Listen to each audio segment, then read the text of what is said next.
Dinosaur Department Store by Lily Murray and Richard Merritt. Eliza Jane was an unusual child. Some called her wilful, some called her wild. She didn't like bedtime or broccoli or rules, nor tidying up, nor going to school.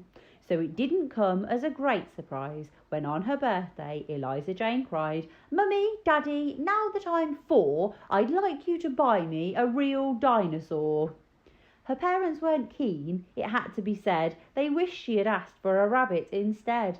But they swallowed their fears, put on a brave face. "Let's go," said Mummy. "I know just the place." "Hooray, hooray," said Eliza Jane, and off they went on the 10:20 train. They rushed from the station to the grand front door of the one and only Dinosaur Store. They rang the bell, the door opened wide. Eliza Jane stepped boldly inside. They were met by a man in a long velvet cloak who twirled his moustache and smiled as he spoke. "Mr. Magisaurus, here at your service. Welcome, my dears, no need to be nervous. Come with me on my magical tour of the dazzling Dinosaur Department Store." He pulled back the curtains with outrageous flair. Roars and hisses zipped through the air. "So much to see, it'll make your head spin. Are you ready, dear friends? Then let us begin. We have huge ones and scaly ones, dinos with beaks, sweet little fluffy ones, squeak, squeak, squeak. Fang-toothed carnivores grinding their jaws, rip-roaring raptors with sharp slashing claws, honking hadrosaurus playing in herds, tiny feathered theropods squawking like birds, a plesiosaurus feasting on fish. Yikes, Spinosaurus! Give that one a miss. Huge stomping sauropods stretching their necks, bigger than houses, the gentlest of pets. A Marginosaurus with a mighty sail, a Colossus Diplodocus whipping his tail. These are Ankylosaurus, armoured little tanks, one called Maud and the others called Frank. A clever fierce Troodon who stays up all night, and Ms. Tyrannosaurus with her bone-crunching bite. Mr. Magisaurus turned to the crowd. He simpered and smirked and looked very proud. "At last we have reached the end of our tour. It's time to choose your own dinosaur." But Eliza Jane had turned to go. "Thank you," she said, "but the answer is no. I did enjoy your wonderful tour, but I no longer want a real dinosaur." Mr. Magisaurus cried out in dismay. "You've wasted my time! Get out of my way!" Eliza Jane's parents were rocked to the core as the storekeeper flung them straight out of the door. "Eliza Jane, are you upset? We thought that you wanted a dinosaur pet." But Eliza Jane just skipped and smiled. "I thought they'd be happier out in the wild." Hi, so today we are going to have a look at the I graphemes and the various different ways that we can spell I within our words. It's worth mentioning that the English language is a tricky one, and so although there are best fit rules, they don't always work. We should always check using a dictionary if we're unsure, and the ones that we look at today won't be every single way that we could make I, because there are others that are more complicated and more rare, but these are the ones that we need. So for today's session, you will need something to write with and something to write on a bit later. If you want to join in a written form with any of the other activities, then of course you can. I won't give tons of time, so if you are having a go at writing, then I suggest that you pause the video on the screen that you can see, and you can have a go at doing the different challenges on your paper, and then you can press play and you can keep up with us that way, because I won't give tons of time in between. So today we are looking at the I grapheme with dinosaur theme, because my story that I read this week was all about the Dinosaur Department Store. It's a great story, and if you haven't listened to it yet, then you definitely should. So let's start by looking for the I graphemes that have been stomped on. Now I've put a little grid over to the right of the page that talks about the different ways that we can make I and where we might find them. So there's IGH, which generally lies in the middle of a word. It will have at least something after it in a root word. So obviously in the word night time, you've got the word night and time put together to make a compound word, but night is the root of that, so it is sort of in the middle of that. Then there's IE. Now IE comes in shorter words, or it comes at the end of a word if the word has happened in the past, so now has an ED ending. So if it was cry, like but then I cried, then we lose the Y and we add IE, and then we add the D on the end. So if it's past tense verbs, then that will be the one that is used there. There is a Y as the sound that it makes, as the phoneme that it is. But that makes an I, and that's generally at the end of a word. And then there's the split digraph I, which is where we've got the I and the E that make the I together, but have been pushed apart by another sound that we hear in the middle. So in the word bike, we've got the I, and then the K comes in the middle and breaks them apart. It's not super clear cut because obviously if the IGH comes in the middle, then it sounds like it's got that. That's why I say it is a little bit trial and error, but this is a nice way to start. So let's have a look at the words that are on the page. They've all got an I digraph in them, and those I digraphs have been stomped out by the dinosaurs. So we need to try and work out which one is which.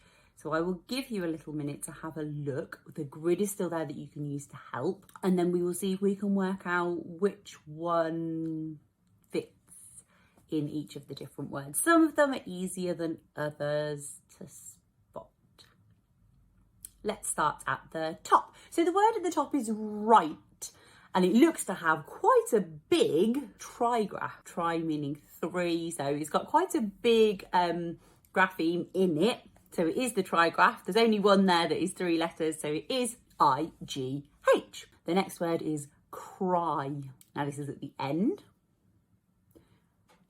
It is Y by itself, making the I sound in the word cry. The next one is sunshine. It's a longer word, but it still only has the one I sound in. This one is easier to spot because you can see that the stomps are split up. So it is indeed the split digraph I. It is I something E, making the I in shine, in the shine part of the word sunshine. Okay, the next one down is sight.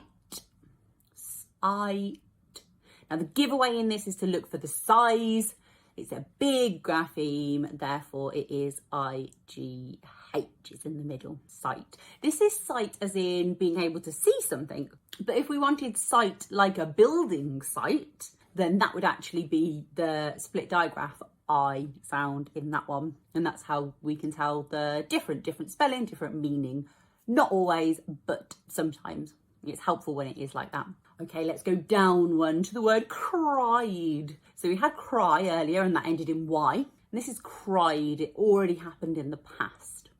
So here to turn it in from cry to cry, we drop the Y and add IE, and then the D goes on the end because it's an ED ending. So this one is indeed IE. Lie is next. Now it's at the end of the word, but it wouldn't make sense for it just to be Y because there's clearly more than one letter underneath that dino stump. So it's the IE, yeah. It's at the end of a short word and it is not just one letter by itself. Okay, inside is next. Inside. Side. Yeah, you can tell that one anyway because it's got the split dino stumps. It is a split digraph I in there. It's I something E. And then tight is next. Tight. It's a big one. So it is indeed IGH. And then we've got dried. Yeah, great noticing. It ends ED, so it's happened in the past, and if we were to use the word dry, it would end in Y by itself. So in this one, it is IE. Amazing, well done. There's one more on there, and the word is kite. Kite. Yeah, the dino stumps are split. It's a split digraph, absolutely. Well done. Let's flip on over to the next slide then, and we'll have a look and see if we can sort them. So on this one, we've got 4 different columns with a different grapheme at the top of each one, different way of making I at the top of each one. And then at the bottom, there's loads of words there that fit into the different columns. So our job is to read those words and then see if we can spot which of the graphemes are in each word, and we'll put them together. So I'll read through the words once, and then we'll look for all of the IGH, all of the split digraph I, all of the IE, and then all of the Y. I feel like that's probably the easiest way of doing it. But let's read them through first. So on the top line, we have slide, high, fly.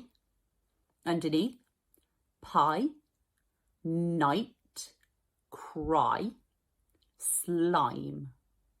And then thigh, right, bike, and time. So those are all the words that are there. And we'll see whether or not we can find all of the ones that contain the various different graphemes. So to start with, I will give you a moment and we'll look for the IGH words. So we'll look for all of the ones that contain IGH, and they'll go into that column. So if you are joining in and you're writing them down, that will be a fab way of practicing, and you could do that by pausing the video and you could just look for those ones now. Okay, let's have a nosy. So we've got the word night. Night, as in dark, yeah? As in the opposite of the day. High. Thigh. Ooh, good word. Thigh is like the upper part of our leg. Thigh. Oh, and one more. We've got the word right. Either left and right, or that's the right thing to do. All of those, either of those are the same spelling of the word right. It's not the spelling for the word right, as in to write something down. That annoyingly starts with a W that we don't hear, and it also has a split digraph I in it. So it would fit in the next column. Let's move on and have a little look at that column and see which of the other words would fit in there with the word right. Yeah, absolutely. Slide would fit in there. Slime would fit in there. Bike would fit in there. And time would fit in there. Absolutely. Okay, the next one is the IE together. There's only one word there, which is the word pie, but we also know that if we were to turn cry and fly into words that happened in the past, then we would drop the Y, add IE, and then the D on the end to show it happened in the past. So both of those would fit in there if it was cried and flied. Flied? That's not even a word. Flew is the past tense of that. Obviously, it doesn't work for everything. But if cry was, then it would fit in that one. But that wasn't what was there. The Y column is the last one, and we do have those two words. We have the word fly and we have the word cry. So those ones fit in there. As you can see, IGH and the split digraph I are a lot more popular than IE and the Y. And we find that in everything that we do. You're more likely for it to be one of those than for it to be, IE in particular is quite a rare one, but it does exist, so it's worth a conversation. Okay, and then the last little bit. The I words got lost when the dinos ran away. So on this slide here, there are some words that are missing. So there's a piece of text, there's some words that are missing, and the words that are missing have the right number of stars for the right number of letters. So you can do this in lots of different ways. You could just vocalize it. You could just say how you spell the words that are missing. You could write down just the words that are missing. You could write down the whole thing, but you could use it up on the screen as a prompt for the other words. Obviously, the spelling words won't be there. Or you could just listen. And I'll read it lots of times. So you could just listen and then you could write down the whole thing. It's completely up to you how you go about it. But let's listen to the text.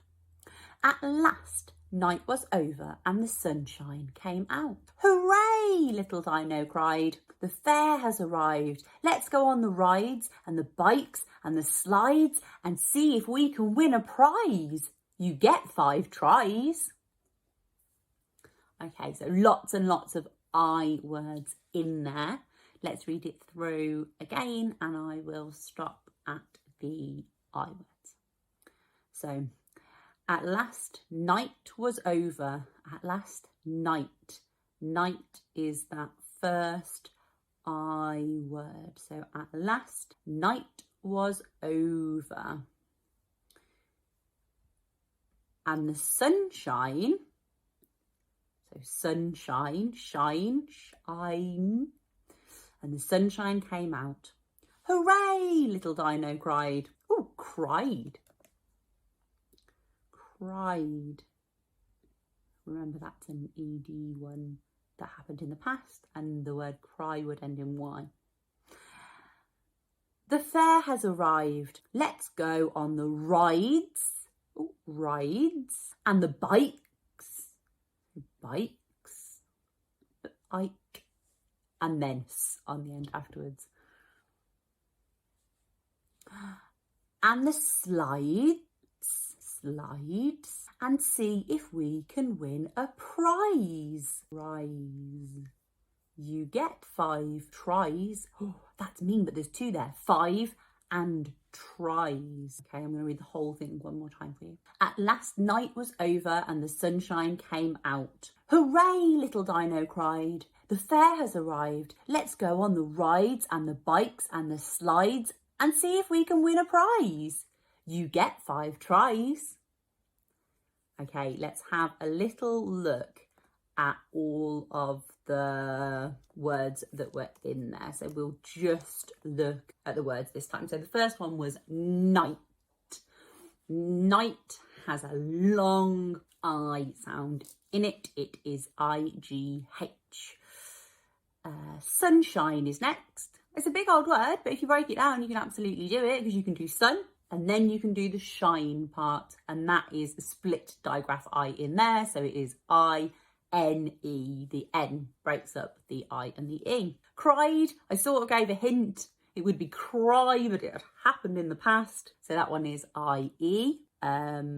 Rides is split digraph I. Bikes, also split digraph I. Slides, also split digraph I. Prize, also split digraph I. 5, also split digraph I. Tries, not split digraph I. Tries works in a similar way to the ED. So try obviously ends in Y, but we would drop the Y and add IE and then the S on the end. So that one is IE.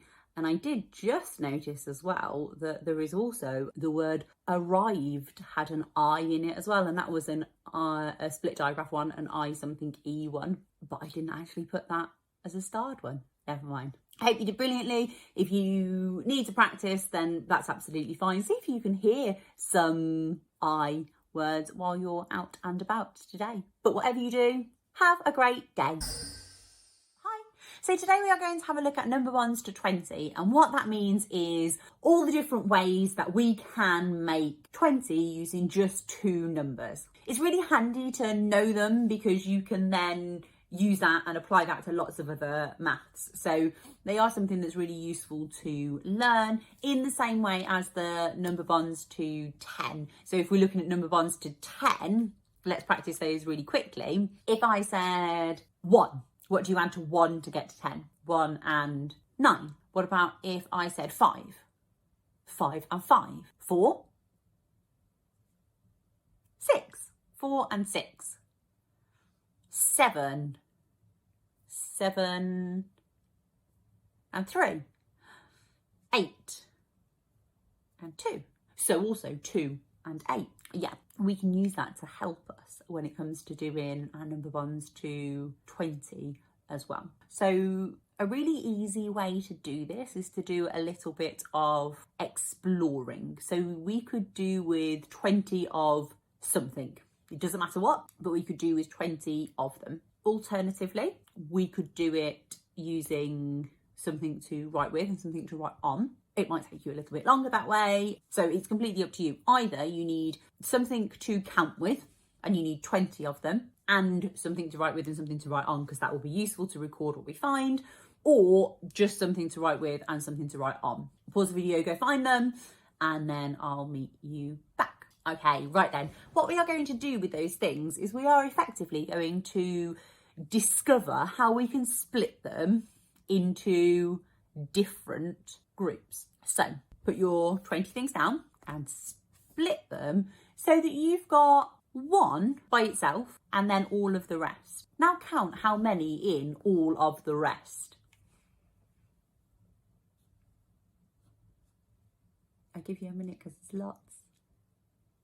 Brilliant. So we've got 1 and we've got 19. So we can write that as a number sentence. We can write it like this: 1 plus 19 equals 20. They'll all equal 20 because we started with 20. So 1 and 19 equals 20. Okay, add one more of them over to the little pile. Push just one more over. What have you got there? We've got 2 and 18. Well done. We've still got 20 because that's how many we started with. So our number sentence would be 2 add 18 equals 20. Okay, push one more over. Yeah, 3 and 17. Brilliant, well done. Push one more over and see if you can write the number sentence.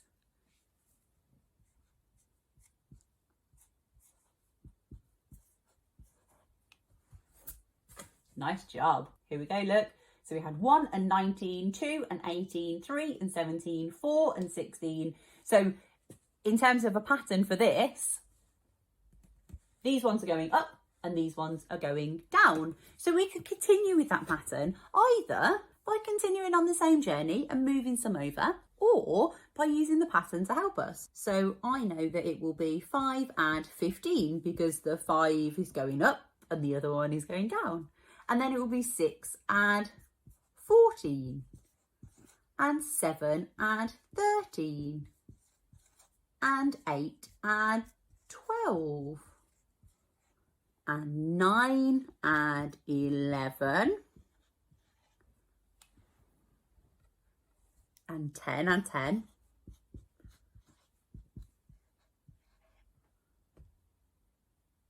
and then, now this is where the clever bit comes, because there's all my number sentences, look. And now what's going to happen is they're going to flip. So if we follow exactly the same rule, then the first number gets bigger and the second number gets smaller. But can you see that here we've got 11 add 9 and here we have 9 add 11? Because when we do adding, we can flip the number sentence both ways. We can change the numbers that we are adding to be either side of the add sign and they will still make the same amount because we're still adding the same amount together. So we can continue then and we would have 12 and 8. We would have 13 and 7, 14 and 6, 15 and 5, 16 and 4, 17 and 3, 18 and 2, 19 and 1. And then the other one that we don't have anywhere is that we could have 20 and 0. We don't have to add anything on to 20 to make 20. Hopefully your sheet looks like my sheet.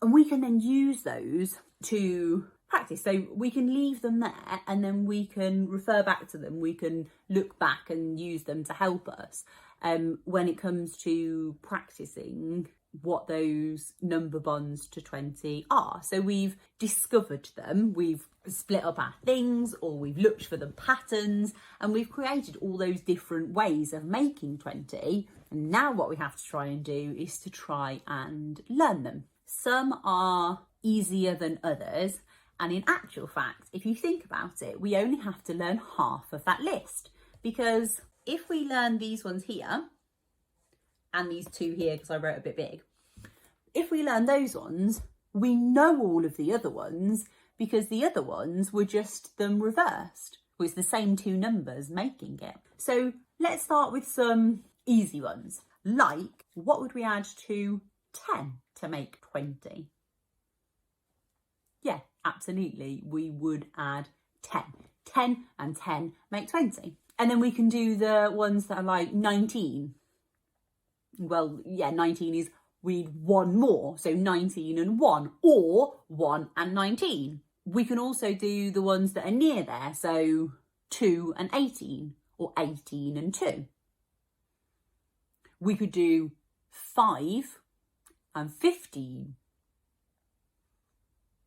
Because I know by counting in fives that it's only 5 more to get from 15 to 20. So I can use the little bits of maths that I have from elsewhere to help me. I could always just count up. It would just take me longer.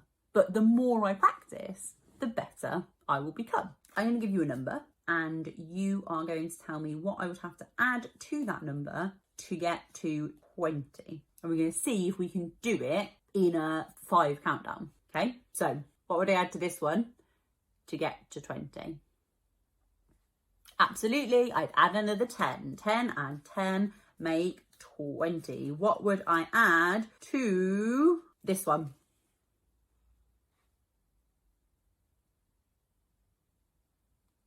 15 and 5. Well done, good remembering. What would I add to this one?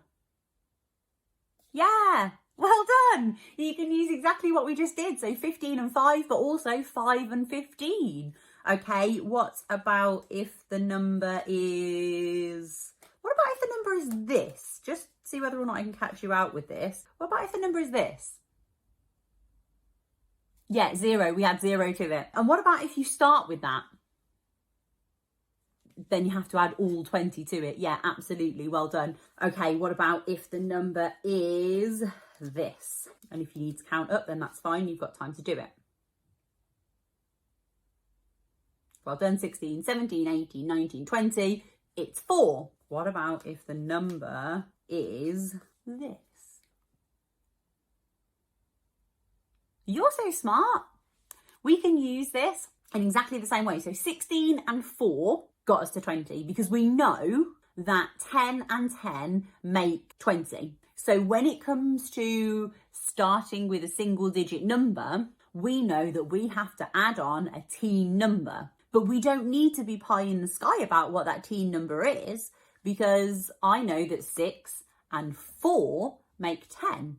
Therefore, 6 and 14 make 20. So I can apply the things that I know from number 1s to 10, from different ways to make 10, to my different ways to make 20. Because if I start with a 1-digit number, I must add a 2-digit number, a teen number on. It will always start with a 1. And if I start with a teen number, then I'll always be adding a single-digit number on.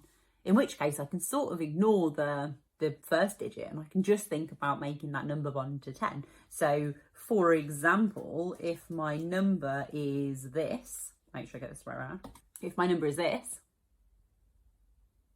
well, it's a 2-digit number. So I can sort of forget about this one. I can just think about this. And I know that 2 and 8, well done, 2 and 8 make 10. Therefore 12 and 8 make 20. Well done, what a great job. So in exactly the same way then, what would I have to add to that? 2 and 8 make 10, and it's 10 and 10 that make 20. So 2 and 18. Wow. Okay, let's see if we can fill in the matching grid. For everyone we get, you can have a point, okay? So down the one side, we are going to write the numbers 1 to 10. So 1, 2, 3, 4, 5, 6, 7, 8, 9, 10. And on the other side, We now have to see if we can write what we would have to add to it to get to 20. How are you going to go about it? Are you going to start at the top and work your way down? You're going to fill out random ones that you know first? You start from the bottom and work your way up. How are you going about it? Let's see if we can do it in 30 seconds. That's not very long. Do you think you can? Okay, let's give it a go. We've got 30 seconds to see if we can fill in all of the opposite sides. Now, mine wasn't super neat, but it didn't really need to be. 1, 2, 3, 4, 5, 6, 7, 8, 9, 10. And then a space on the other side to put in the number that adds to it to get to 20. 3, 2, 1, go. Can you do it in 30 seconds? What would you have to add to it? And how are you going about doing it? Are you going from top to bottom and using the pattern? Are you going from bottom to top and using a pattern? Are you going for the ones that you already know that you know? How are you going about doing it? 3, 2, 1, stop. How many did you get? And how did you do it? I did it by following the pattern. So I started with 1 and therefore 19, and then I counted down. So 19, 18, 17, 16, 15, 14, 13, 12, 11 and 10 at the bottom. But the more that I do this, the quicker I will get at pairing up the numbers. Sometimes I do this and then I rub numbers out. So I might do it so that it looks like this. So I did the whole board and then I just rubbed a few out, and then I go back and I challenge myself and I see if I can fill them in. So I go, all right, 1 and, 19, yeah, I know that one. 3 and 17, because 3 and 7, yeah, 17, definitely. 16, 17, 18, 19, yeah, I can count that one. 4, 6 and, 14, because I just used the other one to help me. 10 and 10, and then there's one left. I skipped to 10 and 10 because I knew that was easier. And then there's one left and it's 12. And I know that 2 and 8 make 10. So 12 and 8 make 20. So I can challenge myself. And practicing is the way that we get good at it. It's the way that we know that 15 and 5 and 16 and 4 and 18 and 2 make 20. And then we can use that in all of our maths. So have a practice. Challenge yourself. Get somebody to challenge you. Get them to shout a number at you and see if you can tell them what you would have to add to it to make 20. You've done a great job today, so I can't see why you wouldn't. Whatever you do for the rest of your day, have a great one. Bye-bye. Hi. So today we are going to do a little bit of exploring. So I read the story, The Dinosaur Department Store. And if you haven't heard the story, go and listen to it. It's a great little read. And obviously in that story, there are lots of dinosaurs. So I thought it was the perfect opportunity to look at the diet of, dinosaurs, but also other mammals as well that fall under herbivores, carnivores, or omnivores. Now, I'm not going to tell you any more about it just yet. We'll work it out along the way. So before I start any of it, and before I explain what I'm going to do, I just need to let you know that today you need to use your imagination, that nothing that we are about to do is real, and that it is all perfectly safe. Now we've got the boring bit out of the way. Today we are going to explore poop. We're going to look at 3 different poops, and we are going to see if we can work out what the animal would have eaten based on what's left. And also then, if we can work out which one is a carnivore, an omnivore, and a herbivore. The words might help us too, but let's get into it. So I've got 1, 2, 3 poops. And what we'll do is we will explore each one in turn, and we'll have a look at what's inside it. And then we will see if we can work out what we thought they ate and whether or not we can name which one that is, whether it's omnivore, herbivore, or carnivore. We can't do that on a busy plate, so let's move some of these out of the way for now, and let's get started with just the one. Should we break it open? Yeah, break the poop. Okay, right, let's have a look. So, let's see if we can break it up, flatten it down, and then see what is inside it. Oh, okay, look. What sorts of things can you see?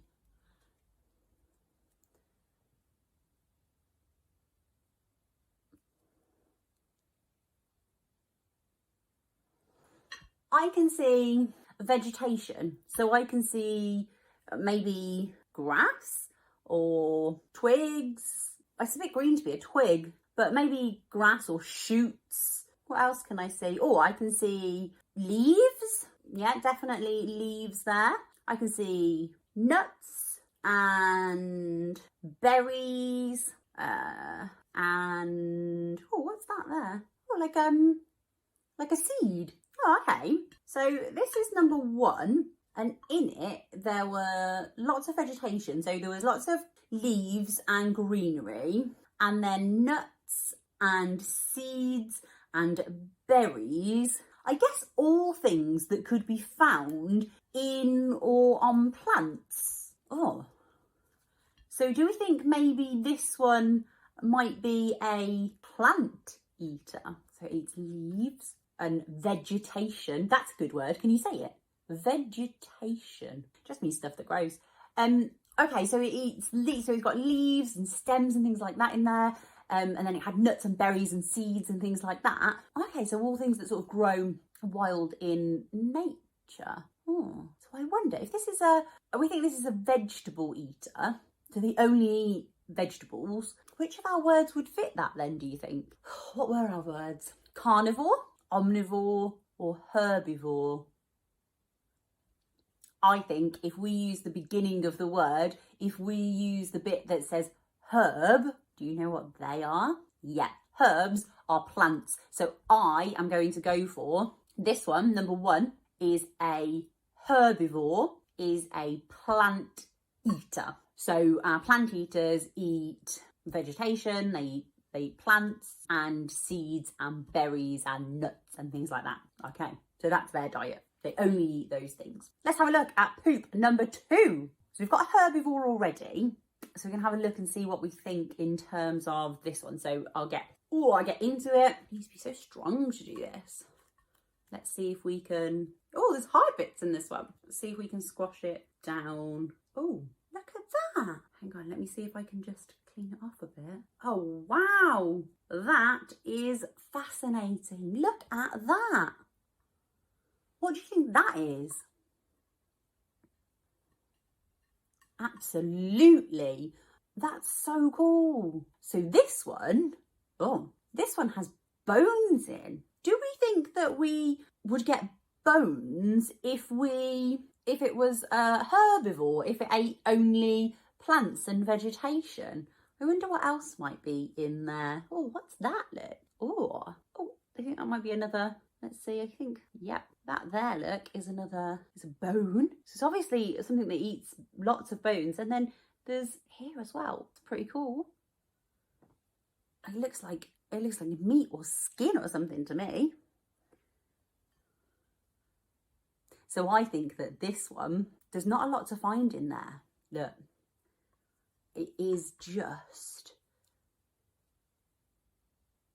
bones and like meaty bits. That's it. So I think that this animal eats meat, but by the looks of it, only meat. We had 2 words left. We used the word herbivore because that was the plant one. So we had the word carnivore left and we had the word omnivore left. Now, I know a really big fancy word. I know the word carnivorous. Can you say that? Carnivorous. What a great word. And the word carnivorous means, it means they're a carnivore. It means they are a meat eater. So I was kind of lucky because I already knew the answer. But that's okay because I can use it to help you. And now you know too. So carnivores are meat eaters. They are not designed to eat plants and vegetation in the same way as herbivores are. So carnivores eat meat. So generally you will find that carnivores are predators. So they will be the ones that do the hunting. They'll be the ones that are at the top of the food chain, often the very top of the food chain. They are carnivores because they are built that way. They only eat meat. Okay, that means there's one poop left, and it means it's an omnivore because we use the other words. So we use the word carnivore and we use the word herbivore. Carnivore meant it only ate meat. Herbivore meant it only ate vegetation and things that grow, so seeds and nuts and things like that. Can we predict what we think the omnivore's diet might be like? Is there another extreme? So if one only eats meat and one only eats like vegetables and things that grow, is there another extreme? Is there something else that they could only eat? Or do you think maybe it might have a diet that's similar to one of them? Shall we have a look? Yeah. Okay, right. Let me flatten it. I can't flatten it like that. I'm not strong enough. Okay, right. Let's have a look. Let's flatten it down. Oh, let's flatten it down. And then I'll show you. Oh, look what fell out. I didn't clean it off quite well enough. Look. You hear that? It's very hard. Oh, look.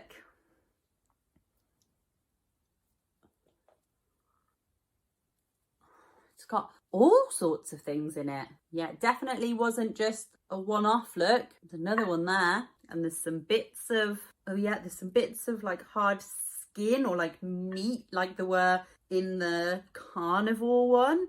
Oh, that's so confusing. Yeah, there's a bit of like skin or meat or something there. But then like I also see nuts and seeds and berries and vegetation. Oh, okay. So I think that an omnivore must have the best of both worlds. An omnivore must eat the plants and vegetables and also eat the meat too. I'm an omnivore. I eat meat, but I also eat plants and vegetables. One of my friends is not an omnivore because they only eat vegetables. They only eat vegetables. They don't eat any meat-based products. Now, I wouldn't say that they were a herbivore. They are a herbivore, but that's not what I would say. I would say that they are vegan. And so they only eat plant-based products. They don't eat any meat. Now, as humans, that is a choice that we have. But as animals, some animals are only built to eat either vegetation or meat solely, just that. And some need a mix of all of those things in order to survive. Some of them are omnivore. So let's do a recap and then we'll have a little look at some animals that fall under the different categories. So a carnivore eats meat. Meat. Carnivores eat meat. Generally, they are predators and they are at the top of the food chain. Herbivores, herbs, they eat vegetation and only that. And then the omnivores sit in the middle and the omnivores eat both. Let's have a little look at these animals on the screen and see if we can work out which ones we think fall into each of the different categories. I'll give you just a minute to have a look. Okay, so out of the pictures that are on the screen, which three are herbivores? Yep, you are absolutely spot on. The cow is, the elephant is, and the rabbit is. Yeah, well done. Oh, okay, so you've picked out all of the herbivores. Can you also pick out which ones are the carnivores? Which ones do you think are the carnivores? So again, there are three. Absolutely, the lion is, the wolf is, and the hyena is. Well done. That was a tricky one. The lion, the wolf, and the hyena are all carnivores, which leaves which ones that are omnivores? Absolutely. Dogs, pigs, and cats. Oh, and there's a sneaky one there. There's a bird, because birds eat berries and things off the trees, but they also eat worms from the ground. So they are omnivores too. I think you did an incredible job today. We did some good investigating. It was all just a bit of fun, and it is all stuff that I can find in my kitchen. But it did show what each different type of animal eats. Maybe you could find some more omnivores or carnivores or herbivores. I wonder if there are any that live near you. Keep your eyes out and see what you think. But well done for today, and have a great rest of the day. Bye-bye.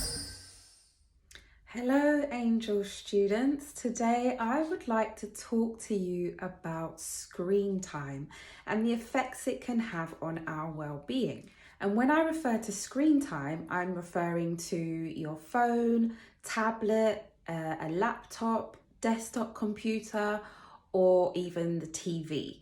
Now, some of you may be too young to have a phone, for example, but you more than likely have some form of device that you have access to, which you are perhaps using right now to watch me. So it may seem a little bit odd that I'm speaking to you about screen time, considering I'm on your screen and you need to be on a screen to be able to share this time with me. But as we go further along, you will understand exactly what I'm talking about. So I want to talk about screen time, and I want us to have a look at just how we use our time when we have screen time. How much time do you spend on a screen from day to day? Do you know? Have you ever timed yourself? Have you ever noticed how much time you spend on a screen?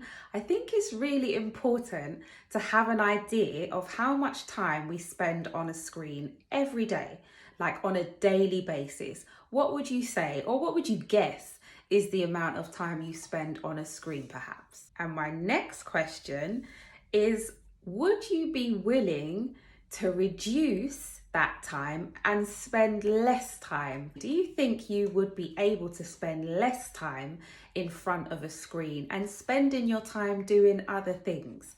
Do you think you would find that pretty easy to do? Or do you think you might find that quite challenging? Do you think you could go an entire day without spending time on the screen? Now, if you spend less than 4 hours a day, you are already off to a flying start, because the recommended amount of hours is between 2 to 4 for children and young teenagers. 2 hours is the preferred maximum, but you may need the added time for research and help towards homework, for example. As you think about the types of things that you may watch or listen to, the types of people you may watch or listen to, the types of shows, programs, various types of series with different episodes, I'd like you to think about, how do they make you feel? How do they make you feel about yourself? What kinds of things do they make you think about? What kind of things do they make you think about yourself? In what ways do they possibly influence you? Do they possibly influence you in good ways? Do they make you think about yourself in a positive light? Do they ever make you feel like you are comparing yourself to what you are watching or what you are listening to? Screen time can be a very, very useful tool. There are so many things we can learn. There are so many new things we can gain knowledge about. And how you use your screen time is what really matters. So much can be learnt when we watch things, just like what we do here, Angel students. And sometimes they can plant ideas of what we want into our minds. Sometimes, however, they can plant ideas that we didn't actually want in the first place. And that's where we need to be careful. So as we go back to my original question, which was how much time do you think you spend on a screen every day? And do you also think you would be willing to reduce that time just a little bit? Why? While there are a few reasons, being on a screen for a long period of time can be very damaging for our eyes if we are stuck to a screen for far too long. It can also make us lazy in a lot of ways because we're just sat or stood in one position where we're just looking at the screen and perhaps scrolling. And if we're not scrolling, we're just looking at whatever we're watching in that particular moment. It can also affect your attention span. So you may be used to watching things that come quickly, and then you can move on to something else and move on to something else and move on to something else, not really spending any quality time listening to or learning any particular one thing at any given time, because there's so much variety and so much options, which is a beautiful thing in one sense, but can also, like I said, cause your brain to become quite lazy as well as your physical body, because you're so used to everything being there as soon as you want it, as soon as you want to see it, as soon as you want to hear something different, you can just easily dismiss what you're watching and move on to the next. So bearing in mind we're focusing on screen time, have you ever gone on a journey? You may have taken a car ride with your parents or a friend, or perhaps on a train. You've gone out somewhere on a journey for the day, which is going to take a little bit of time to get there.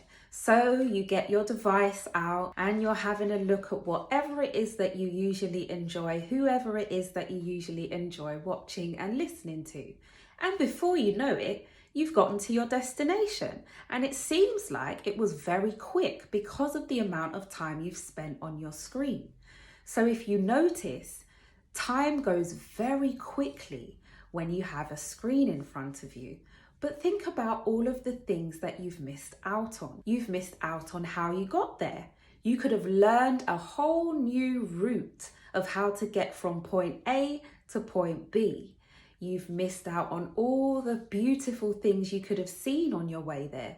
Beautiful views, sunsets, weather, animals, conversation with other people that you're with. There are so many things that sometimes the screen takes our attention away from, and those things we won't get back. But I guarantee it's highly likely that because of the way things are, you would be able to go back at any point in time and find that same program, video, or person that you enjoy watching and listening to.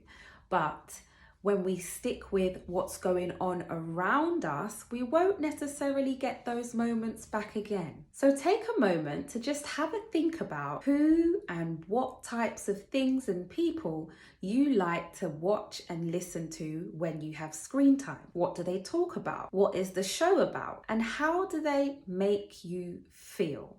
This is the most important part of this entire video. I just want you to take a second when you're watching the next thing that you enjoy watching and just notice how you feel. If you feel great and you feel motivated and you feel inspired and you learn something and it encourages you to build on everything that you just saw and heard, great.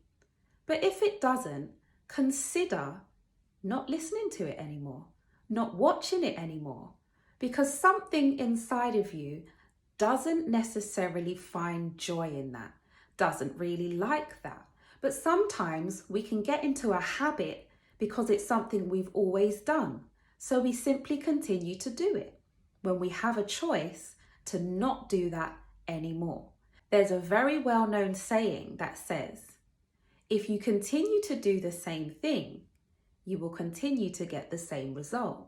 So if you're ever watching anything or ever listening to anything that doesn't make you feel great about yourself, that doesn't inspire you or set off a nice light in your head, like an aha moment that makes you think more, makes you want to do more, makes you want to be more, inspires you in something that perhaps you've decided you would like to be when you're older, something you would like to create, a talent you would like to enhance. If it doesn't do that, then it's not benefiting you. It's actually having the opposite effect. Let's say, for example, that you like to watch particular pages, channels, videos, influencers that speak about a specific thing that you would like to do or be when you're older. That should give you tips and tools and information on how you can do that to the best of your ability, right? So that makes you feel excited, that makes you feel happy, that makes you feel capable, that lets you know that as long as I do these things, I can become that, and I can become the greatest version of that I am capable of being, because I will do my best in order to get there. Now, if it makes you feel in any way that you are comparing yourself in a sense where I can't do that, I'm not good enough to do that, or I'm not sure that I'm capable of doing that, I would really ask you to consider changing, switching, going to another channel, going to another person online and starting to learn from them. Observe how you feel about certain things that you are watching, because you're taking it all in. And if something doesn't feel good to you, it's probably because it's not good for you. So just bear that in mind. There's nothing wrong with looking for other avenues. There's nothing wrong with changing the things you usually watch, because as I've mentioned, if it doesn't feel good to you, then it's probably not good for you. Sometimes when we have a moment to enjoy some screen time, we actually can get a bit lost in it. We can get so lost, like earlier when I mentioned that time will just fly by, and you'll realize that you were so busy with your head down in the screen that you didn't even realize you'd gotten from one place to another. Well, the same can be true in your mind when you spend time on the screen. You could have started off feeling really good, and then you watched one or two things and it suddenly made you start doubting yourself. What we would like is to always remain positive. So I'm going to share with you my strategies and what I do for limiting my screen time. Now, what I do is I have one day every week without fail.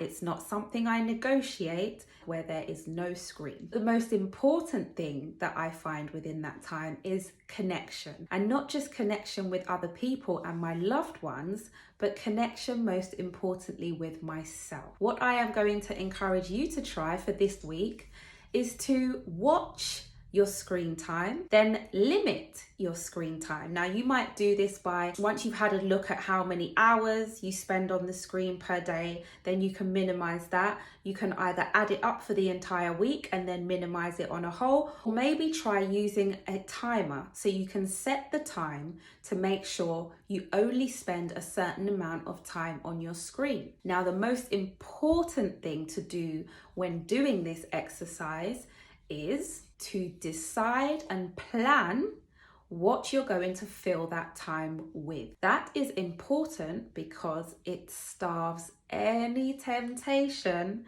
to go back to the screen time, because you might decide, well, what am I going to do now? I've got nothing to do. I've not planned anything. There's nothing else going on. I'm bored. That's what we're trying to avoid. So once you have a plan in place of what things you are going to do in place of your screen time, that means you will be less likely to go back to picking up a screen. So let's just quickly recap, all right? Screen time. How much time do you spend on a screen every day? Are you willing to sacrifice some of that time? And if so, what will you choose to replace that time with? Next time you do have some screen time and you go to the things you usually watch and those you usually listen to, really observe how it makes you feel.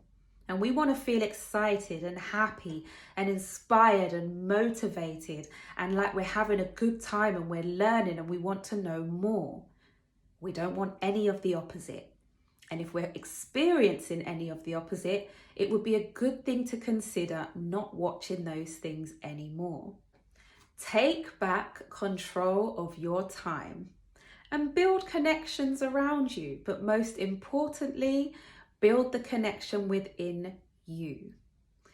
That's it for today, Angel students. Thank you for spending your time with me.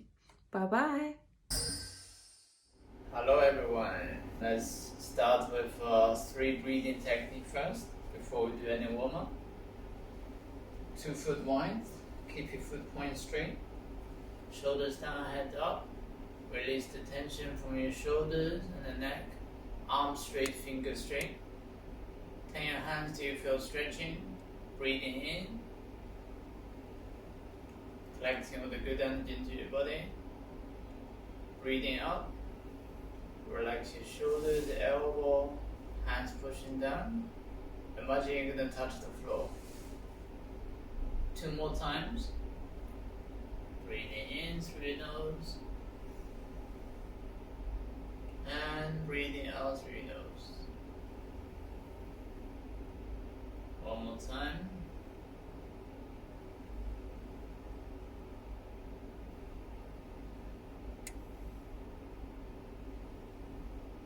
Okay, now let's do a quick exercise for your joints. Start with 1 foot point. Here you are. Wrists and ankles. 1, 2, 3, 4, 5. Change. 1, 2, 3, 4, 5. Okay, massage your knee joints, help your knee circulation. Bend your knees. Put that much as you can. Keep your back straight. 2, 3, 4, 5. Change. 1, 2, 3. Change. 1, 2, 3. And keep your foot point straight. Relax your hips. 1, 2, 3, 4, 5. Change. 1, 2, 3, 4, 5. Keep your elbow up. Hands reach out far as you can. 1, 2, 3, 4, 5, 6. Good. One hand higher, one hand lower. 1, 2, 3, 4, 5, 6, 7, 8. For the elbow, look back. 1. Breathing up. 2, 3, 4, 5, 6, 7, 8. Arms straight. Relax your shoulders. 1, 2, 3, 4, 5, 6, 7, 8, 10. Change. 1, 2, 3, 4, 5, 6, 7, 8, 9, 10. Shoulders down, head up. And neck. If you feel the neck muscle stretching a little bit, that's good. Change.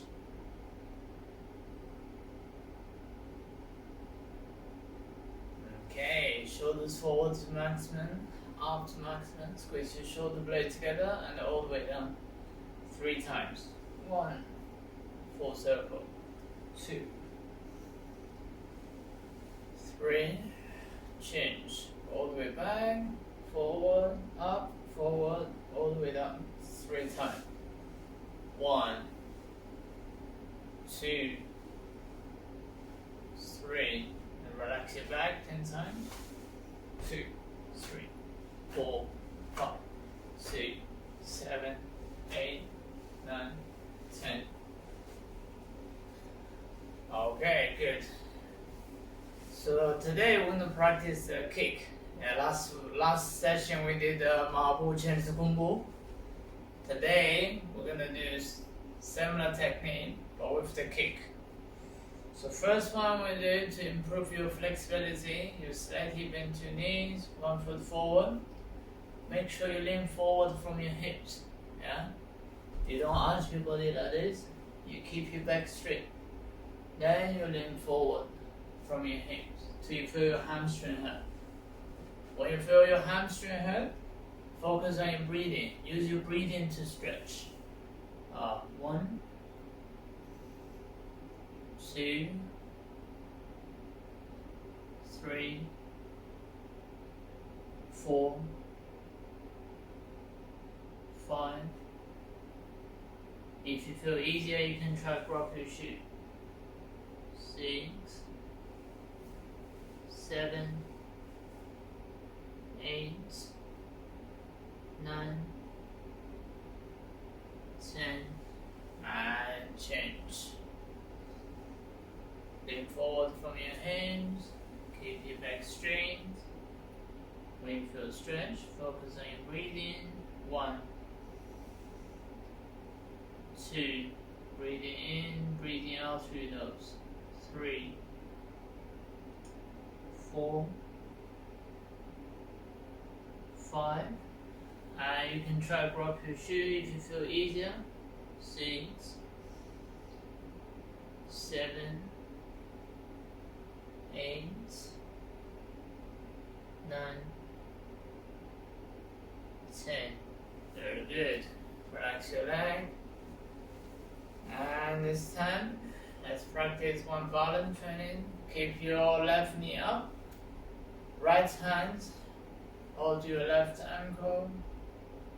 10 seconds. 1, 2, focus on your breathing. 3, 4, 5, 6, 7, 8, 9, 10. Good. Change leg. This hand, right hand hold your right knee, left hand hold your right ankle. Bring your knee up. Focus on your breathing. 1, 2, 3, 4, 5, 6, 7, breathing in and breathing out. 8, 9, 10. Good. Relax your leg. And remember we did the marble last time. So we're going to do 10 times. Face on your waist, bend your knees. 1, and jump up. 2, up. 3, 4, 5, 6, 7, 8, 9, 10. Okay. So this time we do the time twist. So you keep your right knee up, kick, bend your knees, and step forward, mahu, bend your knees. Same the one we just been practiced earlier. So kick, pa, step forward, bend your knees. Okay, 3 more times.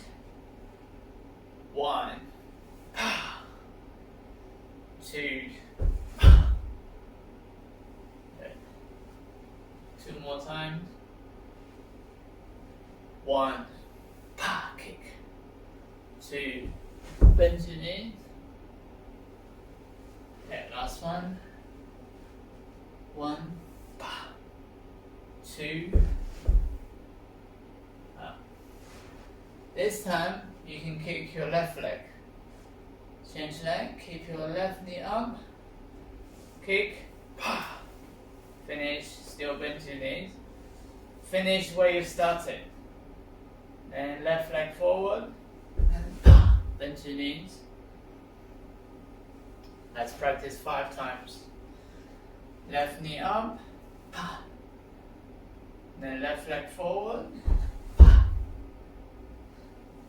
Okay, 4 times. 1, 2,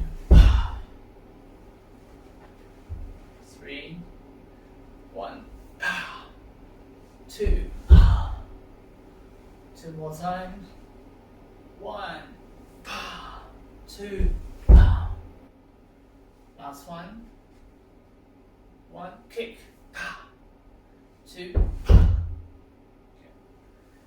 In the beginning, you don't have to go too low and too much power, yeah? Just practice the technique.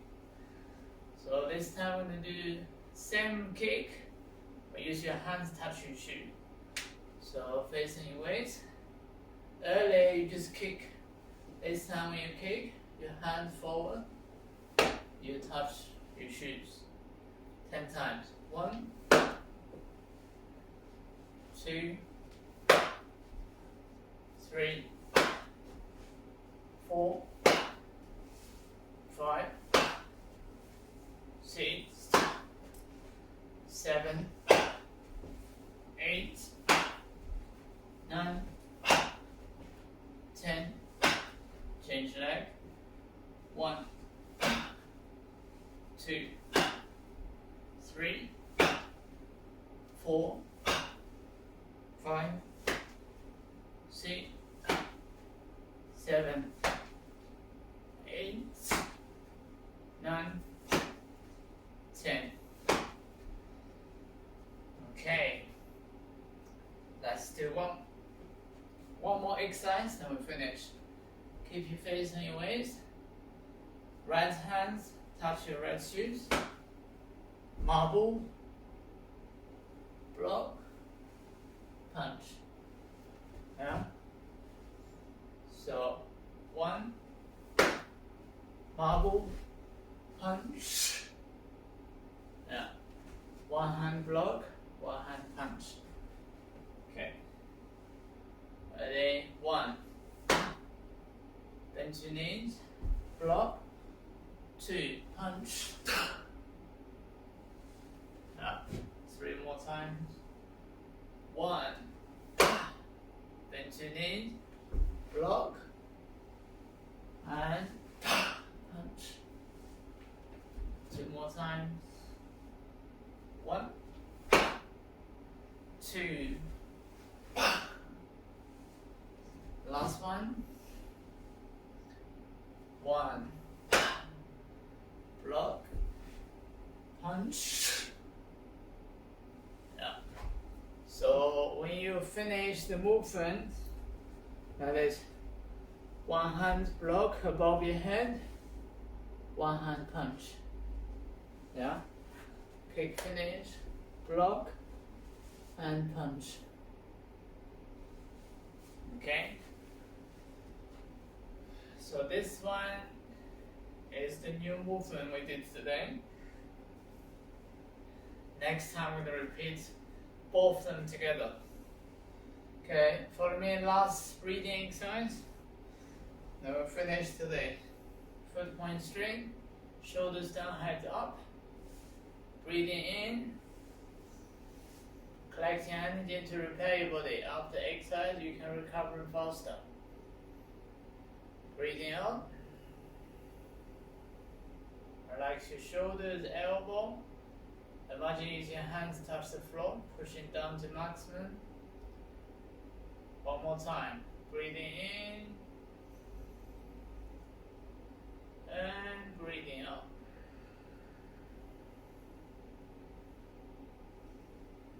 Okay. Let's finish here today. Well done.